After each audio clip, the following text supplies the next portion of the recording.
Not past Chicago. Okay. Have we got everybody so they can hear? Make sure. Can you hear us in Chicago? We can. Can you hear? Oh, we can hear you, so we're okay. I will call, the meeting of the State Board of Elections for Tuesday, March 18th, 2025.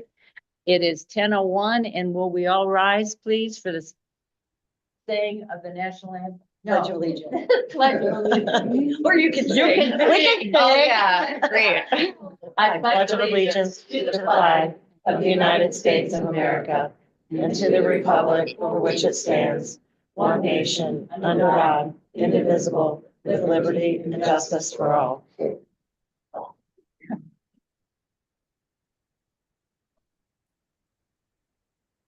Roll call, please. Ms. Ballard-Croft? Ms. Cray? Present. Ms. Genovese? Here. Ms. McCory? Here. Mr. Turbin? Here. Mr. Brett? Here. Vice Chair Donahue? Here. Chair Watson? Present. Thank you. All right, approval of the minutes for February 19. Do I have a motion, please? So moved. Second. Roll call. Ms. Ballard-Croft? Yes. Ms. Cray? Yes. Ms. Genovese? Yes. Ms. McCory? Yes. Mr. Turbin? Yes. Mr. Brett? Yes. Vice Chair Donahue? Yes. Chair Watson? Rick? Yes. Motion passed. Motion passed. All right, we'll have, our general counsel report of our, give your report, please, Marnie. Wonderful. Good morning, everybody. Happy day after St. Patrick's Day. I'm in green. So first, we will talk about some settlement offers. Is there anyone present in Chicago or in Springfield on agenda items 2A1 or 2A2? Friends of Gina Meeks or Rob Tadelman for McHenry County Sheriff? Anyone in Chicago? Not in Chicago. Okay, in that case, the recommendation is to deny the settlement offers. The first, because it's short of 50% standard, and the second, because the ratios are off. So is there we would need a motion to deny the offers for 2A1 and 2A2. So moved. Second. It's been moved and seconded. Roll call, Amy? Ms. Ballard-Croft? Yes. Ms. Cray? Yes. Ms. Genovese? Yes. Ms. McCory? Yes. Mr. Turbin? Yes. Mr. Brett? Yes. Vice Chair Donahue? Yes. Chair Watson? Yes. Motion passes. 2A3, madam? Thank you. So moving on to an appeal of campaign disclosure fines where the hearing officer recommends granting the appeal. Is anyone present in Springfield or in Chicago on agenda item 2A3? Anyone in Chicago? No. In that case, the hearing officer recommends, and I agree that the appeal be granted. Is there any discussion? If not, may I have a motion, please? So moved. Second. Roll call, Amy? Ms. Ballard-Croft? Yes. Ms. Cray? Yes. Ms. Genovese? Yes. Ms. McCory? Yes. Mr. Turbin? Yes. Mr. Brett? Yes. Vice Chair Donahue? Yes. Chair Watson? Yes. Motion passes. In regard to appeals of campaign disclosure fines, we do have an appearance for 2A6. Should we go there, Madam General Counsel? That would be wonderful. Is someone present from Friends of Jim Tenaglia in Chicago? Yes. Yes. Yes. Okay, wonderful. Well, I will read my recommendation, and then that individual will have an opportunity to address the board.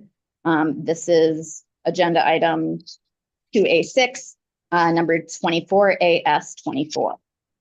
The committee is appealing civil penalty assessments totaling $2,000 for late disclosure of two $1,000 contributions dated in August and September 2024, filed 44 and 24 days late. The committee attributes the late filings to new volunteer staff and inadvertence. The committee refers to these as first offenses, but they are actually the committee's sixth and seventh offenses according to board records. Here, I agree with the hearing officer recommendation to deny the appeal as there's no statutory basis for relief in this matter.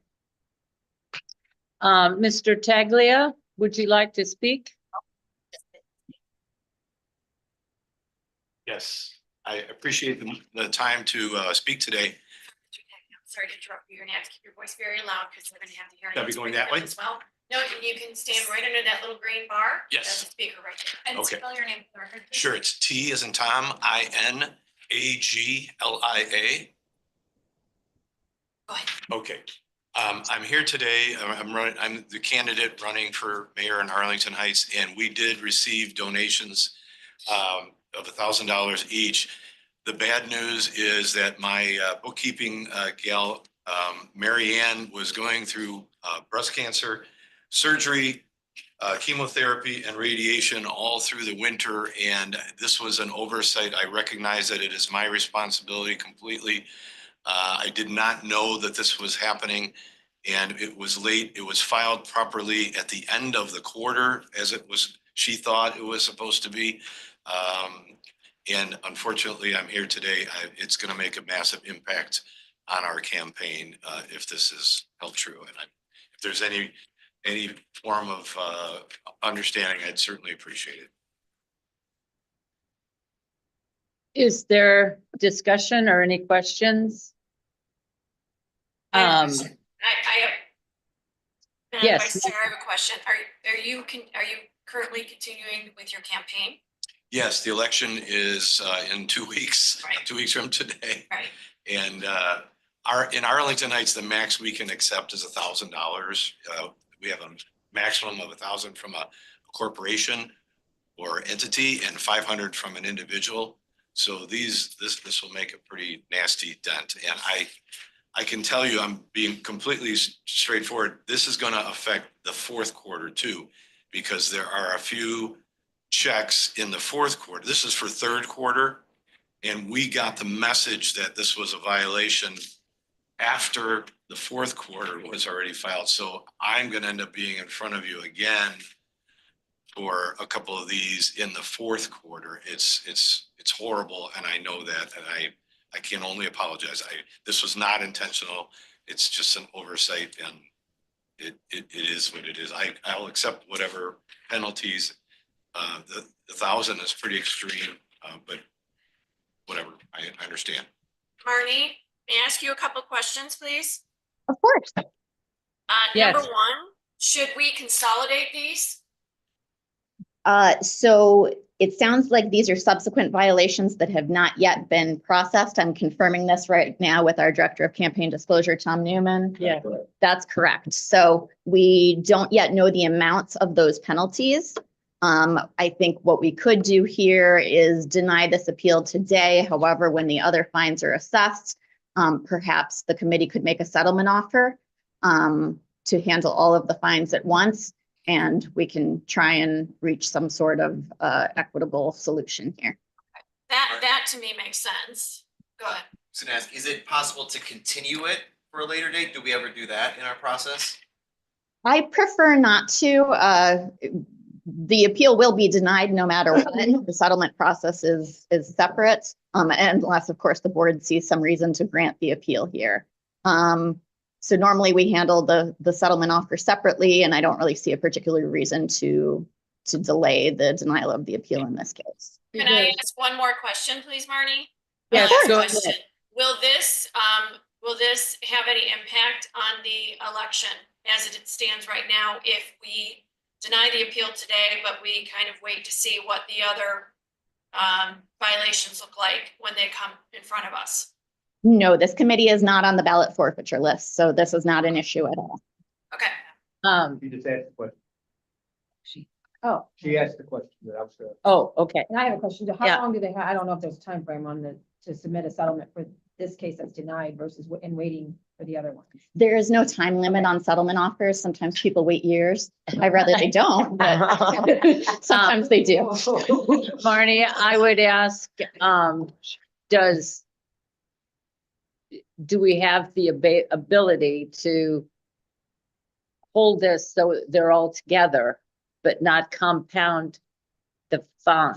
You know, the fine doesn't increase. Okay, all right, just to make sure of that. So, what would be the proper motion? So my Yes, recommendation, Can I add, Mr. Tenaglia, are you amenable for us to do that? We have no basis to grant the appeal. Unfortunately, we're bound by statute. We have to deny it. But in fairness to you, knowing that you have more violations coming forward, Yes. it might be a better idea for you to consolidate those and to make an offer when those come to fruition, as Yes. opposed to trying to make an offer today. Yeah, My concern was that it would impact your campaign in the election. It's not going to do that, and that's why I would feel comfortable in if we have to deny the appeal today, waiting for a settlement offer from you until the other ones come to fruition. I will do whatever you feel is appropriate. It'll be the same. I don't know if it's 2 or 3 or how many of them. They'll be in the fourth quarter, but I know there's a couple in there.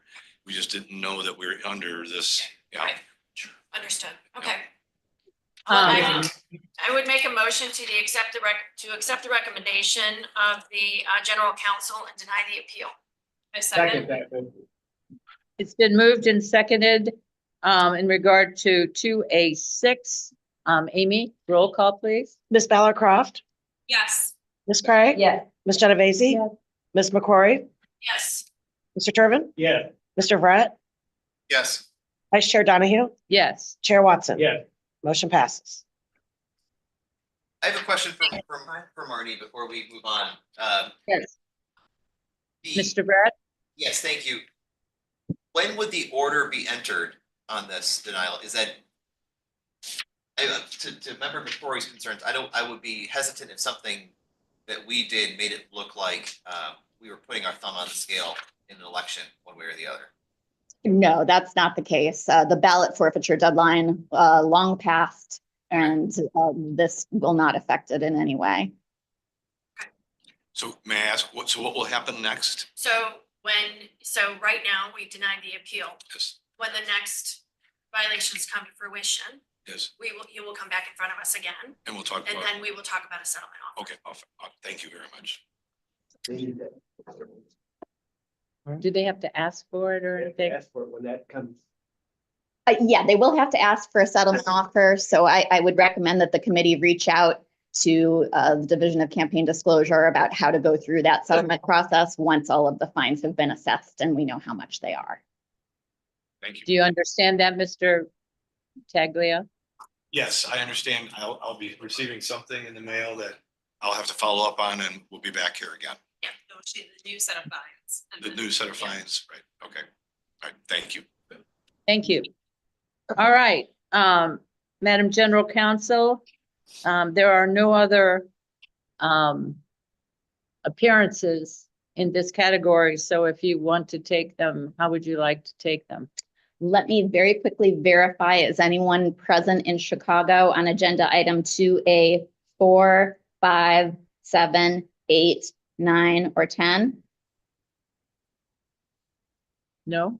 Does not look like it. Okay, great. Well, I have one case I'd like to take separately before we entertain a group motion on the remainder. So that case is agenda item 2A5, SBE versus White County Republican Central Committee. Here, the committee is appealing a $1,000 civil penalty assessment for the 47-day late disclosure of a $1,000 contribution dated July 31st, 2024. The committee has a stayed penalty of $20 for late filing of the June 2023 quarterly report. The committee's treasurer submitted a bank record showing the contribution was actually deposited on August 22nd, 2024, 31 days late, as opposed to July 31st and 47 days late. However, this does not change the outcome of this appeal because even based on the corrected date, the fine owed had already reached $1,000 at 31 days late. I agree with the hearing officer that the appeal should be denied for lack of a statutory basis, and I further agree the committee should be ordered to amend the date of deposit of the contribution on its quarterly reports. If this recommendation is accepted, the stay is lifted on the previous $20 penalty, and $1,020 is owed. And in the event that this committee's appeal is denied, the committee has submitted a settlement offer. So the committee is offering $255, which is 25% of the amount outstanding of $10,020 in fines for late filing of a Schedule A1 in the third quarter of 2024, as well as the June 2023 quarterly report. Of course. Outstanding amount of $10,020. Oh, I'm so sorry, $1,020. Yep. Excellent catch. Thank you kindly. Yes. The offer falls short of the balance and receipt ratios at 5.48% and 22.32% respectively, and is below the 50% standard. This committee is not considered low dollar, with an average balance of over $18,000 over the past year. Therefore, I recommend denying the offer as the factors and settlement guidelines weigh against acceptance. So we would need a motion to deny the appeal, order the committee to update its quarterly reports, and to reject the settlement offer. Are there any discussion or questions? If not, could I have a motion? Make a motion to accept the recommendation of the general counsel for items 2A, 4, 5, 6. No. Sorry, 2A, 4, 5, 7. Just five, just five. Just 5? Oh, all right. Yes. That's fine. I make a motion to accept the recommendation of the general counsel on item number 2A5. Second. Madam, Ms. Ballarcroft, Yes. Ms. Cray? Yes. Ms. Genovese? Yeah. Ms. McCrory? Yes. Mr. Turbin? Yes. Mr. Brett? Yes. Vice Chair Donahue? yes, Chair Watson? Chair. Motion passed. all right, Marnie, do you want to make discussion on the final 2A4, 7, 8, 9, and 10? The recommendation is to deny all of those appeals. Do I have a motion or discussion? So moved. Second.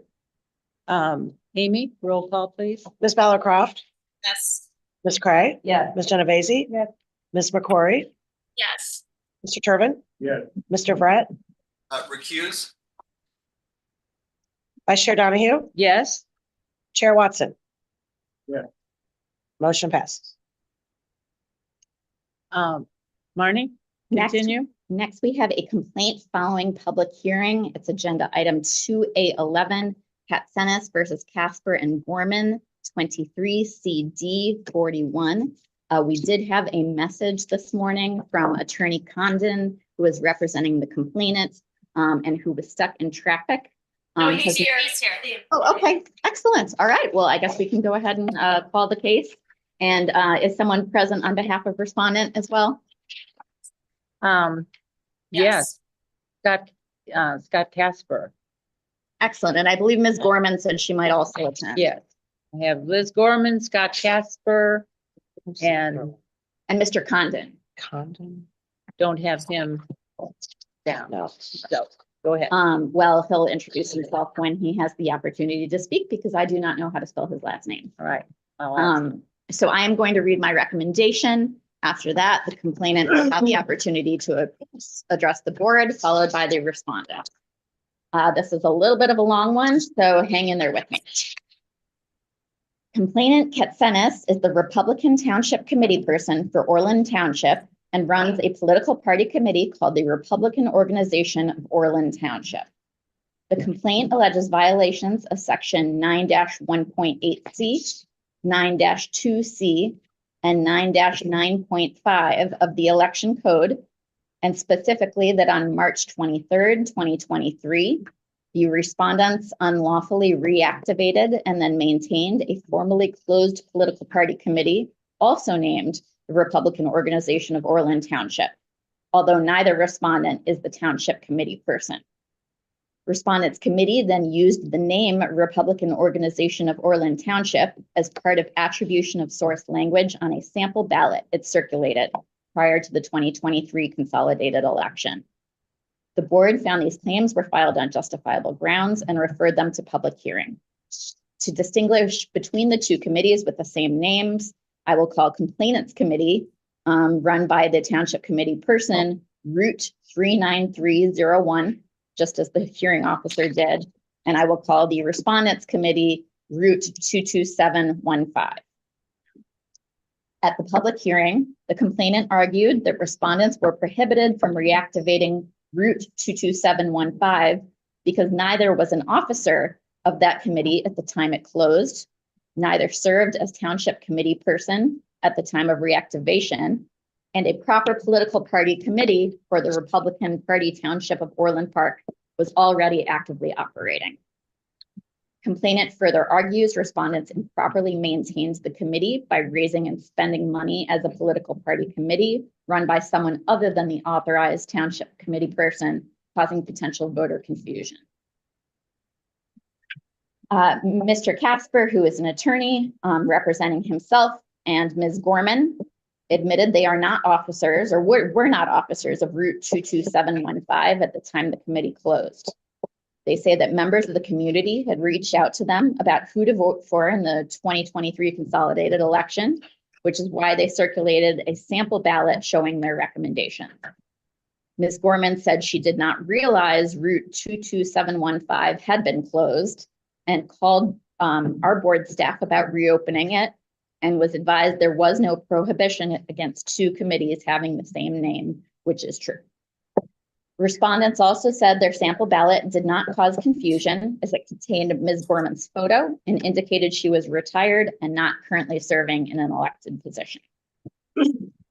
Moving into the actual claims, Section 9-1.8C defines a political party committee to include a committee formed by a ward or township committee person of a political party. The hearing officer recommends, and I agree, that no violation of this section has been shown, as it is a definition that contains no prohibition in it. However, it is an important definition that is used in interpreting Section 9-2C, which we will move on to now. 9-2C reads in relevant part, no committee formed by a ward or township committee person or a committee established for the purpose of electing candidates to the General Assembly may maintain or establish more than one political party committee. The hearing officer recommends finding, and I agree, that the Respondents Act of reopening Route 22715 did not violate Section 9-2C because that provision only restricts maintaining or establishing a committee, not re-establishing or reopening a closed committee. The hearing officer does, however, recommend finding respondents in violation of Section 9-2C for maintaining Route 22715. Here, the board is being asked to decide an issue of first impression on the proper interpretation of Section 9-2C. One could read 9-2C to restrict only the township committee person themselves from maintaining more than one political party committee. Alternatively, one could read the provision to mean that a political party may maintain only one political party committee within a township, regardless of who is maintaining that committee. Now, there is no precedent on this precise issue. As explained by the hearing officer on pages 88 to 90 of your packets, the intent of Section 9-2C was to limit each political party to one political party committee per township. This is confirmed by reading Section 9-2C in tandem with Section 9-1.8C's definition of a political party, which of course is a committee formed by a township committee person. It's also confirmed looking at Section 7-8B and its designation of a township committee person as the authorized person to operate a political party committee. And finally, Rule 100.10 and its provision that a committee formed by a township committee person of a political party shall be designated as a political party committee. If the board follows the recommendation of the hearing officer and finds that Section 9-2C generally prohibits the maintenance of two political party committees for the same political party in a township, then respondents likely violated this provision by maintaining Route 22715, while Route 39301 was already in operation. However, if the board finds that section 9-2C constrains only the township committee person and not other persons from maintaining more than one political party committee based on the language of section 9-2C, then that section was not violated and judgment on that claim would be entered in favor of respondent. Finally, complainant alleges respondents violated section 9-9.5 of the election code because the attribution of source language appearing on their sample ballot, which stated that the sample ballot was paid for by the Republican Organization of Orland Township, was inaccurate because Route 22715 was impermissibly organized as a political party committee. The respondents pointed out that Ms. Gorman's photo was on the sample ballot and could not have caused confusion. I agree with the hearing officer's recommendation that no violation of section 9-9.5 has been proven, as the sample ballot did contain attribution of source language to Route 22715, and that is what's required by section 9-9.5. Here, the hearing officer recommends that Route 22715 amend its D1 statement of organization within 31 days of the date of a board order, reclassifying it as no longer a political party committee, and that failure to do so could result in a $5,000 fine. Hearing officer further recommended that respondents committee refrain from engaging in political activity until the committee is reclassified, and failure to abide by this would result in a fine as well. Following the public hearing in this matter, however, on March 7th, 2025, Route 22715 filed an amended D1 statement of organization, reclassifying the committee from a political party committee to a political action committee, as recommended by the hearing officer. The board is now left in a place where it has found a violation of section 9-2C and has authority to craft some remedy, but the remedy proposed by the hearing officer is no longer needed as the amendment to the D1 has already been made. I will note, however, that they have not changed their name. Both parties are, both committees are still called the Republican Organization of Orland Township. So I took a look at our rules to see what I could recommend that the board do here. And I found in Rule 125.420C, there is a standing order provision, which reads, any final order, written stipulation, agreed settlement, or consent order issued that determines Article 9 was violated shall include a provision referred to as a standing order provision requiring that all subsequent reports, statements, or filings required by Article 9 during the period the standing order provision is in effect must be made within the time limit set forth in Article 9, and that any failure or refusal to comply with those filing deadlines shall result in the imposition of civil penalties by the board in an amount not to exceed $5,000.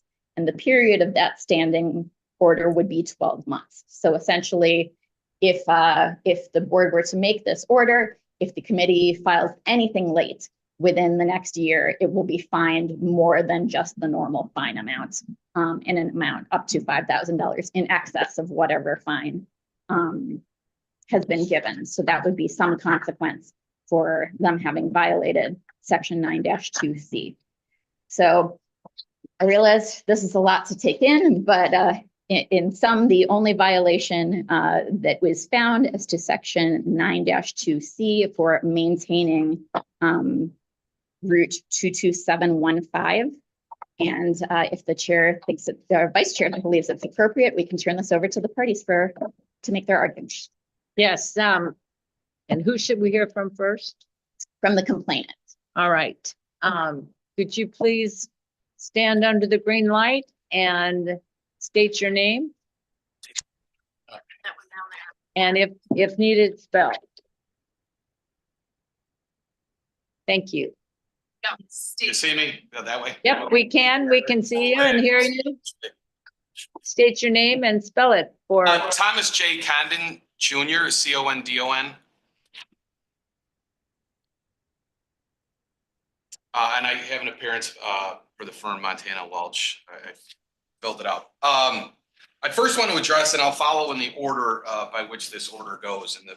And I think for this 918C violation, there's a idea that you can't violate a code, you can't violate a definition of a code. And I think that it really doesn't make sense that you can't violate a provision. The code provides that a political party committee means certain things. One of which that you have to be the committee person. Clearly, the respondents and the hearing, the recommendation is that neither of the individuals, Mr. Caspar or Ms. Gorman, are the committee. And so I do think you can violate 1C. Just this idea that you can't violate the definition would mean that anybody could classify themselves as something and act in accordance in contravention of the definition. But I think most troubling about this is that this idea that they didn't violate the code by reestablishing and reestablish, and this the idea that reestablish means something different than establish and or maintain. And I think we're parsing that the code that there's no definition about what prohibits someone from reestablishing. And the hearing officer's recommendation that there's nothing in the statute that provides that you can't reestablish. Obviously, it's I want to say it's done kind of by fiat, right? It just makes common sense. There's nothing in the code that says you can reestablish. We just create that.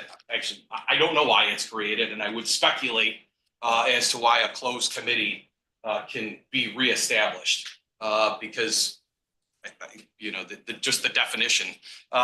So I do agree that they did violate with the maintenance, however. Now, the idea that the attributions that they didn't violate with the campaign literature. The whole idea of elections is that they should be fair, open, honest, and as well as campaigns. And clearly, the intention of Mr. Caspar and Ms. Gorman was that they were going to give campaign literature with the Republican. And I'll get there as it relates to whether or not any individual other than the proper committee person can use a political party name in their actual name. And I think that it's common sense that if you're not affiliated with the Republican Party, you can't use the Republican Party in your political in your name. So kind of following along with the same issue, that clearly, obviously, the root, and I'm going to follow the way to 39101, which is the committee by the Republican committee person, Katsinas, is the only appropriate route. And I think that I do agree that the hearing officer did correctly find that the only permissible political committee was Route 3903. And therefore, it would be inappropriate. One, it was inappropriate to establish they did violate the section. But two, it was when they continued to do it, they did violate. In this recommended order, there's this notion that you then can reclassify yourself. And you can reclassify yourself using the same name. And as a political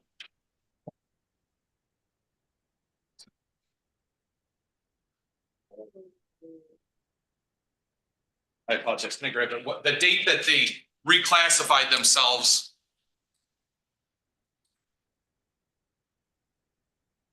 March 7th.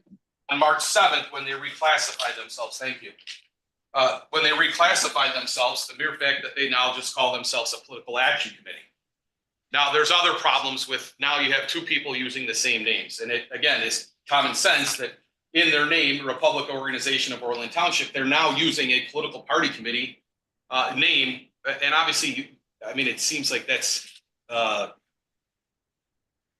you can't use that name. And as a political action committee, since they aren't a recognized organization. If they were going to be a political action committee, they'd have to utilize Mr. Kaspar's name and Ms. Gorman's name in the committee because they're not a recognized political organization. So again, I think this is fairly straightforward. And again, I think that the hearing officer, many of her findings are appropriate. I do think, however, that the idea that you can correct your misdeeds by just reclassifying yourself using the same exact name, which includes a political party's name within the committee, is inappropriate. So I don't think that the remedy fashioned by the hearing officer is appropriate. With that, I don't have anything else unless there's a question. I think what we'll do is hear from the other two witnesses or speakers, and then we'll have questions if we need it. So if, where'd they go? Ms. Kaspar and Ms. Gorman, if you'll come up, state your name and spell it. Go ahead. Scott Kaspar, respondent, it's Kaspar. Liz Gorman, Gorman. Continue, please. I would ask the board to enter the general counsel's findings. I understand Mr. Connon's arguments, but in the positions he laid out, he pointed to no section of the code that would support what he would like to happen. And in the absence of that, I think the general counsel has put forth a very well thought opinion on this matter. And I think many of his arguments are also moot, as we did reclassify after the opinion came out to change it to a political action committee. All right, Ms. Gorman, do you have anything you'd like to say? I just put an appearance in just because I know that there's appearances. I know I'd be here just in case there was any questions to make myself available. Just, having gone through this twice, there was 2 hearing officers' opinion. They pretty much all came up with similar opinions. The committee person was never that was never in question. We did this the right way. We never meant to cause any confusion. The facts, are pretty much so well stated amongst maybe in more detail based upon the open hearing. The rules were followed. It was reclassified immediately per the recommendation, and nothing more to just follow up upon what Mr. Kaspar had said. Thank you. All right, is there discussion, questions? Yeah, I have a question. I understand that, you didn't want to cause confusion, so you reclassified. Did you consider at the time changing the name when you reclassified? No, we didn't. Anything further? I have a couple of questions, Marnie. I find it a little hard that you can have a political committee and the people calling themselves a political party committee are not elected. Because anything in my past, you've had precinct committeemen, you've had county chairman, they're all elected. And it would be very confusing if it's stated that way. So, as you've said, and has been stated many times, we don't have anything in the rules or the law that says you can't have, there isn't a definition. Brian, I see you sitting in the back.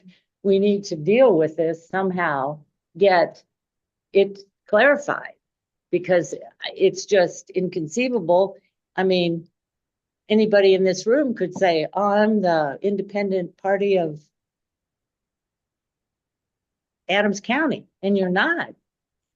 So how do we resign that, or how do we figure that out? So to clarify, I think that if the board follows the recommendation here and finds that there was a violation of section 9-2C, that is saying to this respondent committee, you did something wrong and violated the law by calling yourselves a political party committee. You are not a political party committee.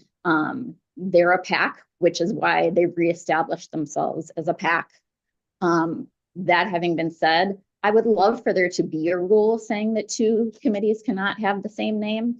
There's not one now. I'd love to talk about doing one in the near future, because this is not the sole instance of this happening. I agree with that, but the point is they're not elected.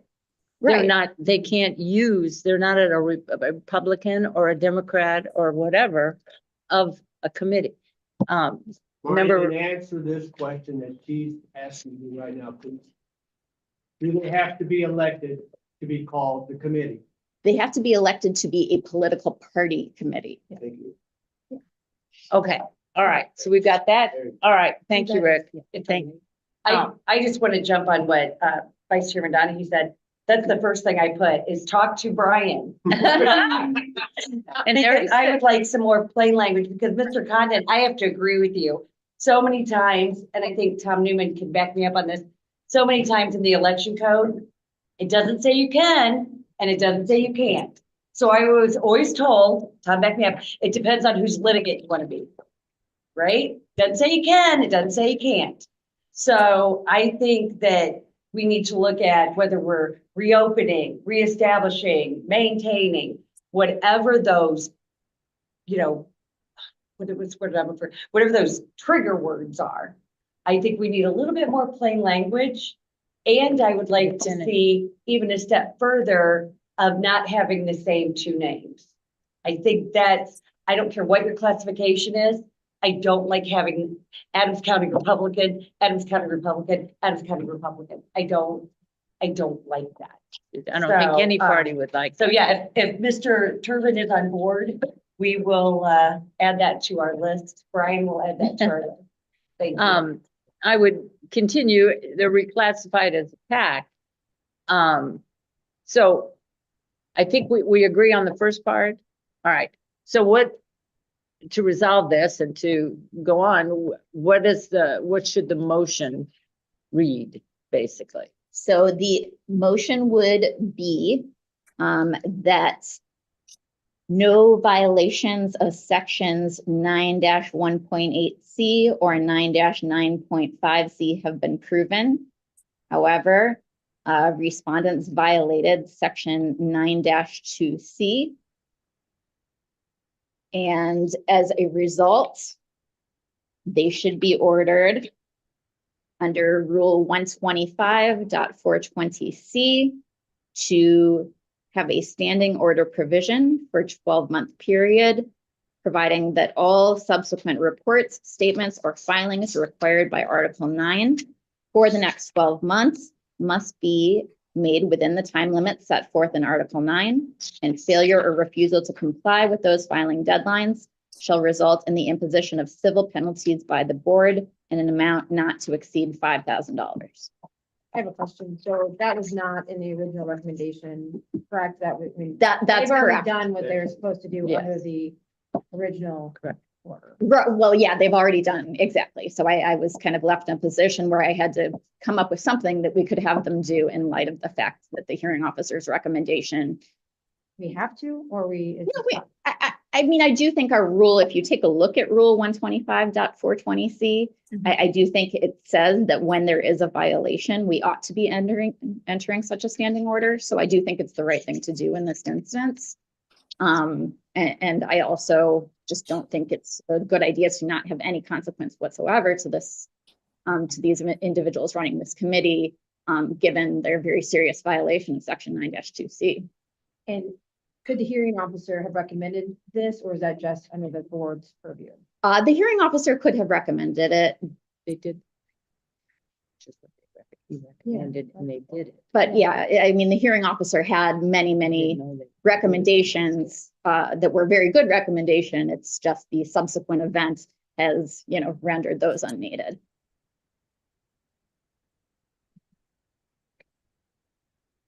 Any questions from Chicago? Any further discussion? I just, Do if I it. could just, if I could just say it. I don't know what there was a question that Marty raised that we could choose to adopt a rule that, or interpretation, that there can only be one committee by a precinct committee person, or there was an alternative in which the motion is to adopt which of the two conclusions. The motion is to adopt the conclusion that the rule prohibits anybody from operating two political party committees within the same township for the same party. So we're not saying that only the committee person can establish it. We're saying that there can only be one political party committee in the jurisdiction. We're saying the provision means there can only be one in a jurisdiction. And it doesn't matter if it's the committee person establishing two committees or if it's different people establishing two committees, there cannot be two committees. How would we determine which of the two is the appropriate one? If two of them existed.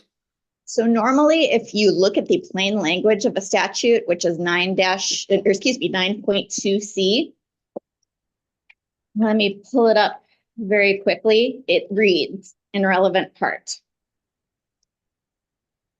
No committee formed by a ward or township committee person may maintain or establish more than one political party committee.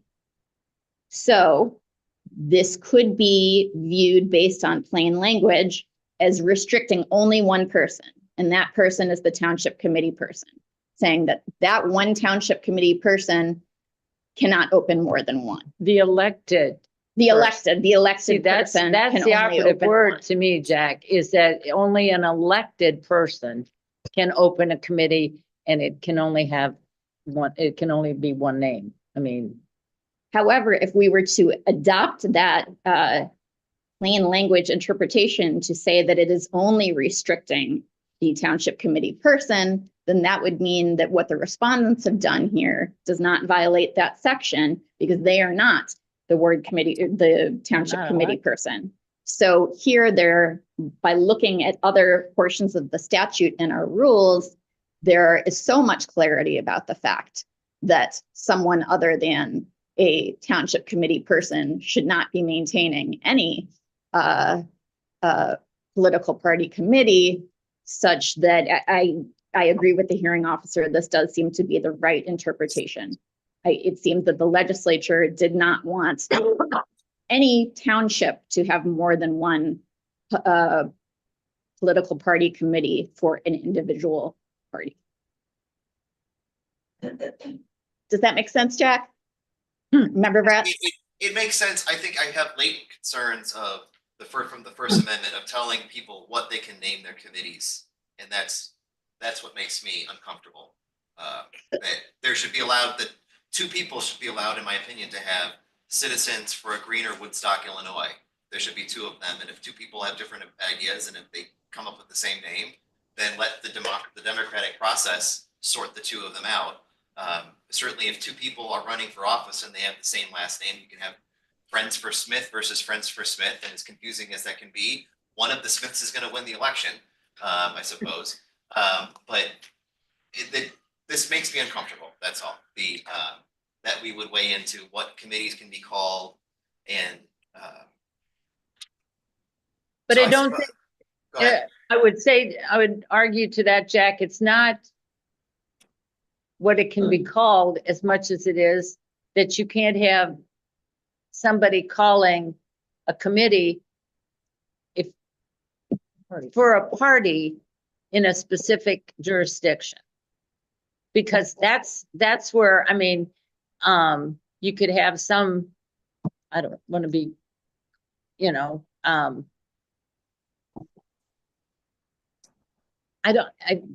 I can't say it that, So if I'm hearing correctly, so a committee has to have an elected official at the head of that committee. A PAC can have anybody. Is that Yeah. what we're saying?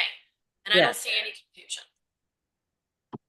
Are we going a step forward or further here though, right? And saying that only one party committee can be in one township. So we're saying only one party committee can be in one township. However, we're not saying that parties cannot have the same name. That is something that we could talk about So we're considering in doing the like, yeah. future for rulemaking, for legislative agenda in the future, and that's something that the board can debate separately on that topic. Here, we're not making any findings as to whether this committee, whether the respondents through their committee had the wrong name. It's that they had the wrong type of committee. They were a PAC and they called themselves a political party committee. I have one more question. So, for example, Madison County, you know, you guys talk townships, we have county Counties. chairperson, right? So you're basically saying the Madison County Republican Party can only have one party committee. And whoever is the first one to create that committee, they're in. They have to be the elected person. Well, there's a lot of elected persons. I mean, so you're saying only the chairperson themselves or the township chair can do it, not a precinct committee person or something to that extent. They're allowed to have a committee at every level of government. I understand. So you can have, yeah, so So you can can't have your have township the Adams person. County Republican Party has a committee. And the chairperson of the county chair does that. Right. So if I was an elected precinct committeeman, I can't open up a committee that, could I open up a committee that said Adams County Republican Committee? As a political party committee, if we're following the recommendation in this case, then no, you would not be able to do that. Because the recommendation in this case is that there can only be one political party committee per party in a political subdivision. The only issue I see is if you have a party chairman, he or she creates a committee, there's an election, that person loses. Then the next person's gonna have to take control over that. If they can't, there's a fight, right? Then that's, you know, No, This happens. It happens Yeah. not Well- infrequently. I think it's messy. not if the person loses and he's not elected anymore, then he's That's not a true. part of the committee. Right. He's not on the committee. true. I mean, yeah. Himself up.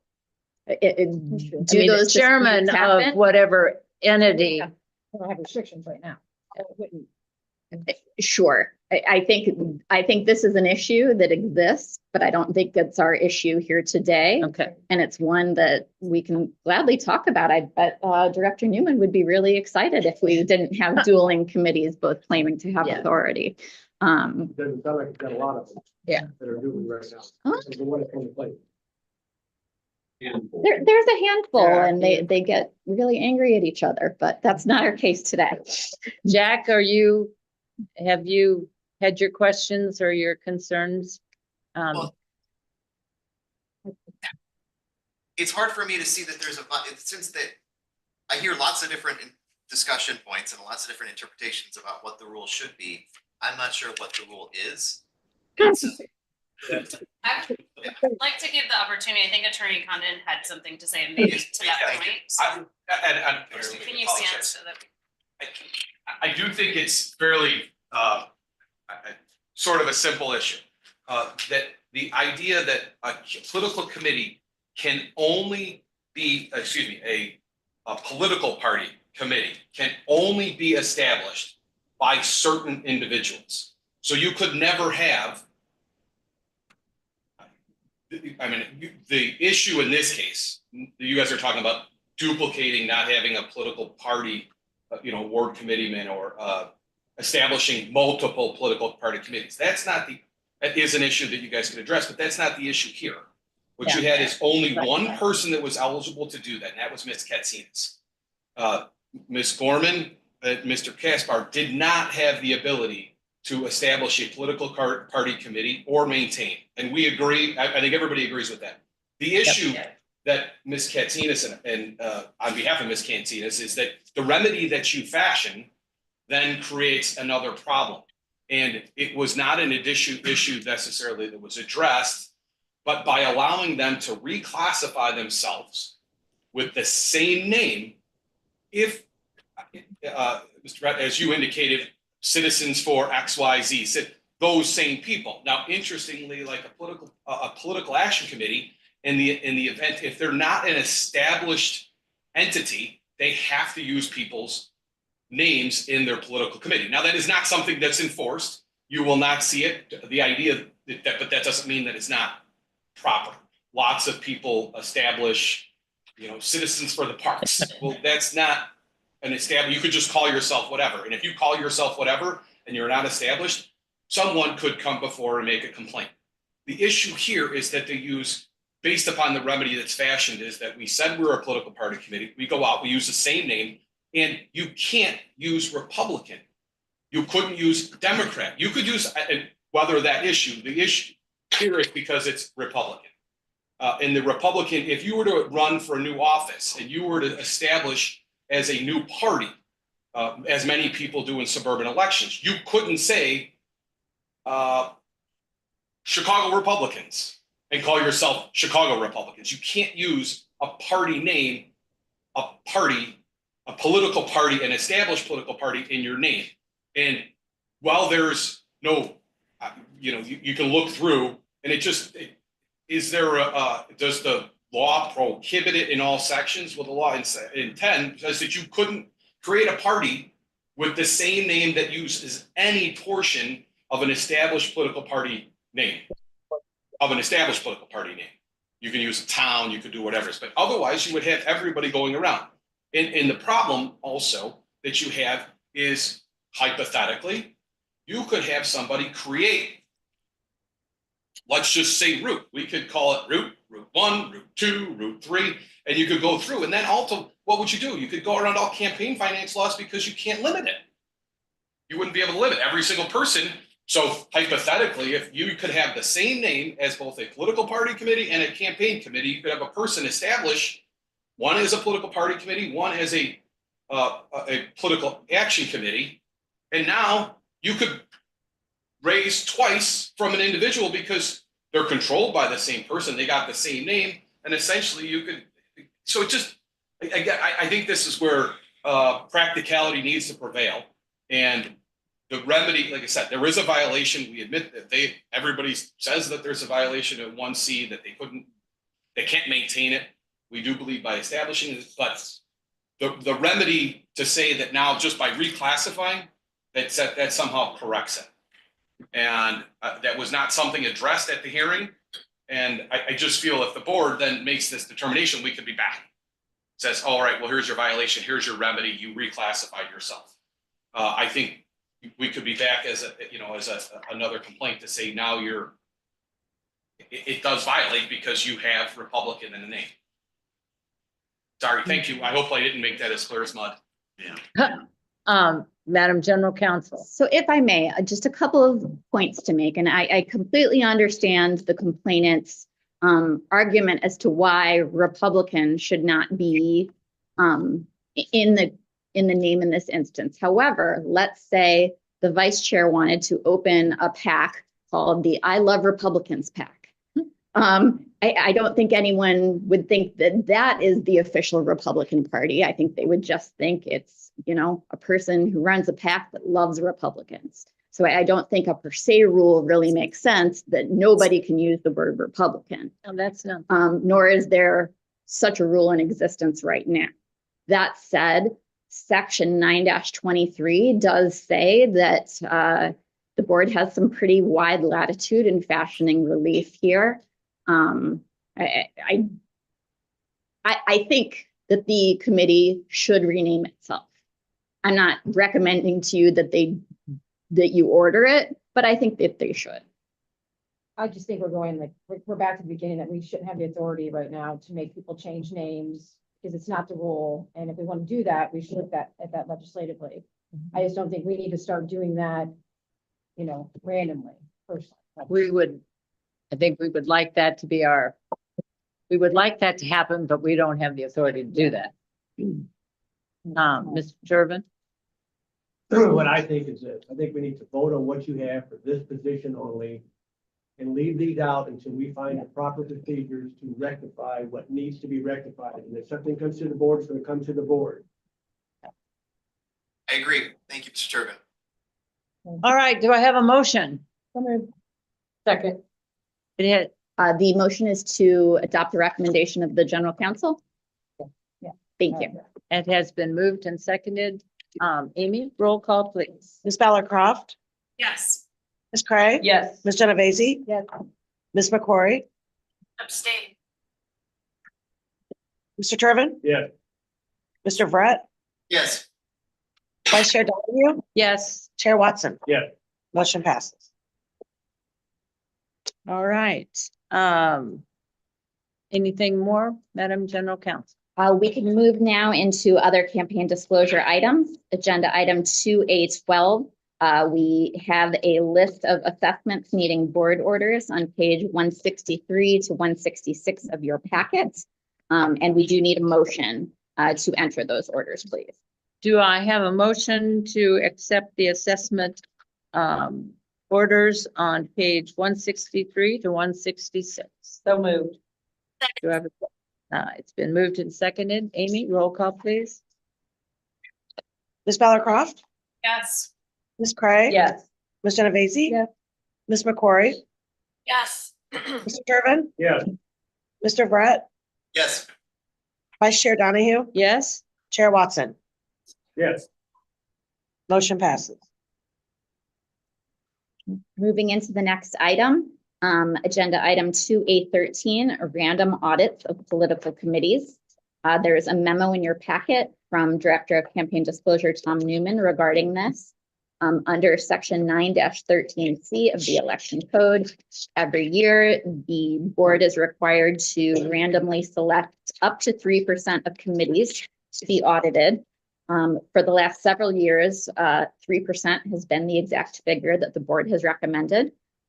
Here, if the board wants to adopt the 3% benchmark, which again is the maximum amount of committees that can be audited, we would need a board motion to set the audit percentage at 3%. do I have a motion? So moved. Second. It has been moved and seconded that we set the audit at 3%. Roll call, Amy, please. Ms. Bella Croft, Yes. Ms. Craig. Yes. Ms. Genovese. Yes. Ms. McCrory, Yes. Mr. Turbin, Yes. Mr. Brett, Yes. Vice Chair Donahue, Yes. Chair Watson. Yes. Motion passes. Next one, Excellent. guidelines for low dollar committees. Excellent. This is agenda item 2A14. This is just an item to generate some discussion. We're not making any real decisions today, just some food for thought, and we're curious what your thoughts are. So when settling fines, the board considers whether a committee is low dollar, in which case the board generally accepts settlements of half of the committee's outstanding balance rather than half the amount of the fines owed. So in 2015, the benchmark for a low dollar committee was set at $1,000. And the board has used that $1,000 figure to determine who is low dollar for those last 10 years. Now, during those last 10 years, inflation has been about 32%. So we are not infrequently seeing committees with low average ending balances, but still above $1,000 making settlement offers, yet they're nonetheless very small committees with minimal activity. So Campaign Disclosure and Legal would like to initiate a discussion with the board on whether it is interested in raising the benchmark for what it considers to be a low dollar committee. And if so, is there any information we can provide to help the board in determining what a new low dollar committee threshold might be? We could come up with a dollar figure like 3,000 or 5,000, or we could take a look at, what percentage of committees right now are meeting this $1,000 or not. I think there's a couple different ways to go about it, but I'd like to hear the board's thoughts on what might be a good way to come up with a new number, if the board is interested in coming up with a new number at all. Thank you, Marnie. I definitely think we're willing to make a difference. Mr. Turbin. I like the idea of the percentage increase as the year goes by, so that way it's always keeping up with the percentage inflation.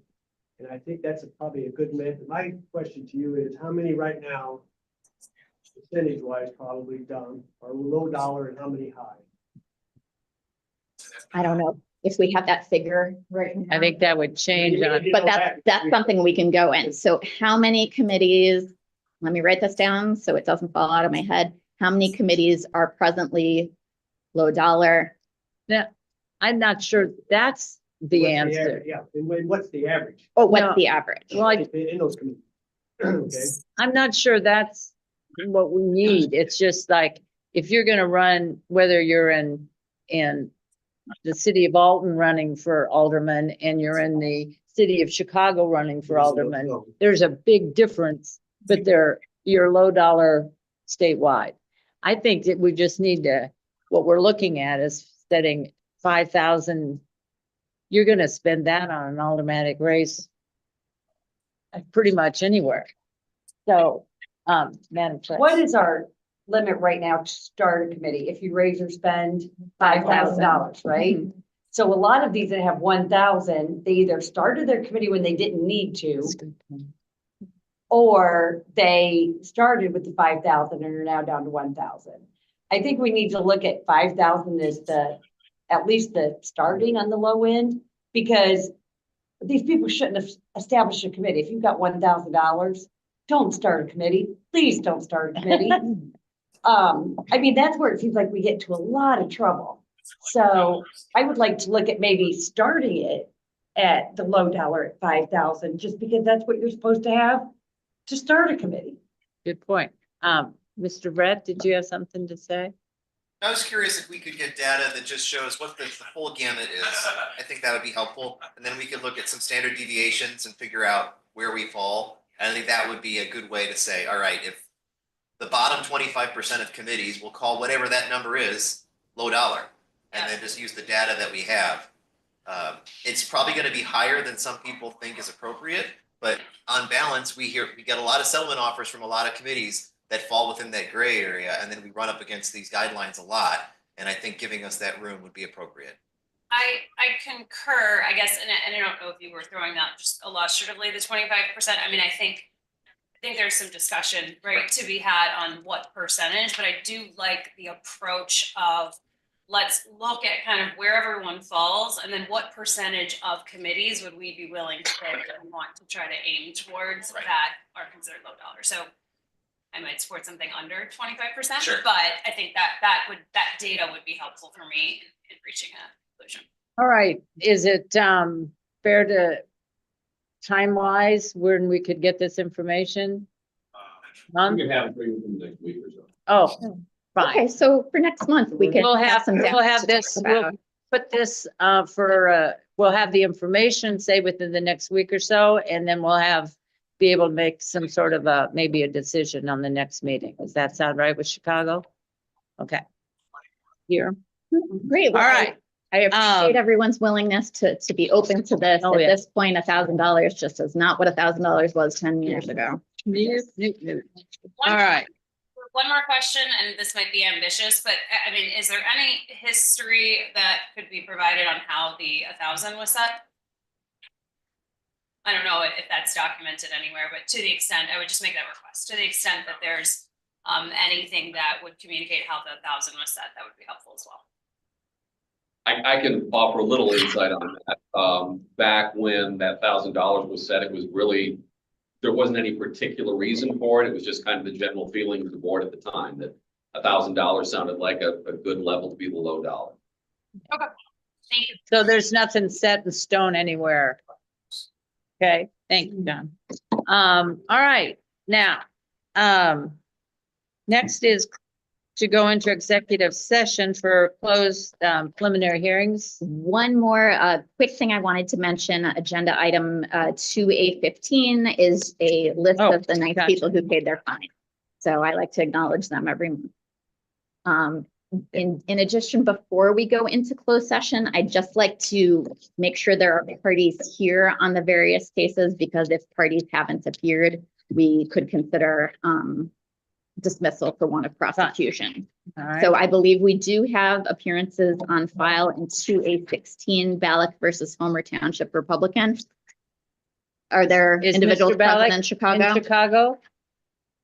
Yes, there's someone in Chicago. Excellent. 2A17, I don't have any appearances. Is anyone here for Vega versus Cicero Residents United? Not in Chicago. And there is no one here. So the board could consider dismissing this case for want of prosecution. The complaint was not filed on justifiable grounds anyways and would have been dismissed. However, as the complainant does not appear to be pursuing their case, a dismissal for want of prosecution is an option. Do you want to do that now? We can if Oh, that's what fine. the board wants. Do I have we've got a forum. Do we have a motion? I move to dismiss for want of prosecution. Second. Second, Roll calling. Ms. Ballard Croft, yes. Ms. Cray, Yes. Ms. Genovese, Yes. Ms. McCory, Yes. Mr. Turbin, Yes. Mr. Brett, Yes. Vice Chair Donahue, Yes. Chair Watson. Yes. Jeez. Motion passes. All right. So that was- 2A18. For 2A18 to 2A26, we have the same complainant. Is Mr. Henry present? Not in Chicago, but Mr. Fogarty is here for the respondents. Okay, well, when this happens, we often give the respondent the choice of whether they would like the case dismissed for want of prosecution, or if they would rather have the board decide the case on the merits. So I'm curious what Mr. Fogarty has to say. On the merits, please. Mr. Okay. Fogarty would like it on the merits. All right, well, we'll hold this one for executive session, and I do know we have people present on Stack versus Avon United. So if I can request a 5-minute break before we actually start the executive session, that would be lovely. That would But be we fine. can recess into it first. All right, we're going to go into executive session. So if you would clear the room of We need people up there. a motion. We need a motion. I need a motion. moved. A second. Uh, It's been moved and seconded that we Second. move into executive session for the purposes of, okay. Pursuant to closed executive session pursuant to section 9-21 of the election code, 10 ILCS 5/9/21 and section 2C4 of the Open Meetings Act. Right? All right. But We need a roll call on that. Ms. Ballard Croft, Yes. Ms. Cray, Yes. Ms. Genovese, Ms. McCory, Yes. Mr. Turbin, Yes. Mr. Brett,